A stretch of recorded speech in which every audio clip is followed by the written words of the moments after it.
I can use details from the text and illustrations to describe Stellaluna. What are illustrations? Another word for illustrations, real quick, I want to make sure you know exactly what we're doing. Stellaluna is a really good example of a book that you probably could use for 2 weeks. There are multiple standards that can be addressed using Stellaluna. So you can go back to the text for various reasons instead of pulling different pieces of text. So by the end of those multiple close readings, students really have a really good general indication of why the author wrote the text, what the big idea is, and then we kind of backwards map the multiple readings to support that big idea. Does that picture show you that she's brave? Yes. Yes. Really? No. No. Think about it. Look at the picture. I wanted students to realize that the author writes for a reason and that every line, every page, every illustration is there for a purpose. So by focusing on a short piece of text, especially for first graders, they can really look at those details. They can wrap their minds around specific words or phrases that will support the answer to whatever reading question that I ask. What do you think croon means? And remember, it's something that mothers do to their babies. So remember, that's how she knew she was loved, right? The first time we read Stellaluna, I wanted them to understand the structure of the text, the characters, the setting, what the problem was, the flow. The second time we read Stellaluna, we looked specifically at some vocabulary words. The students were very interested in the fact that Stellaluna was a baby and loved by her mother. Was there another word on this page that kind of helped us know that she felt loved? It was something the mother did. Look at this picture.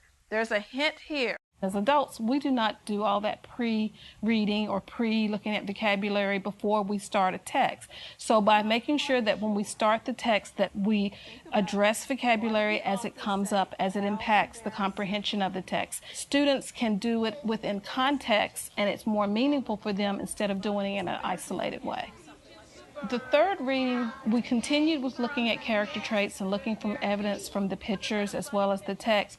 A text-dependent question is a question that only can be answered by finding words and phrases from the text to support your answer.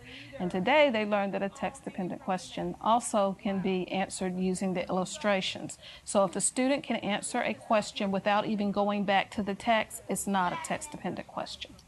Let's think about Stellaluna. She just jumped out of the nest. What does that tell you about Stellaluna? She just jumps out of the nest. Did she know she could fly? No. Yes. Did she know she could fly? Is there anything that I read that told you she knew she could fly? Jumped out of the nest. That proves that she's what? Brave. The type of questions that are asked based on the reading standards require students to delve into the text a little bit more deeply than a surface level.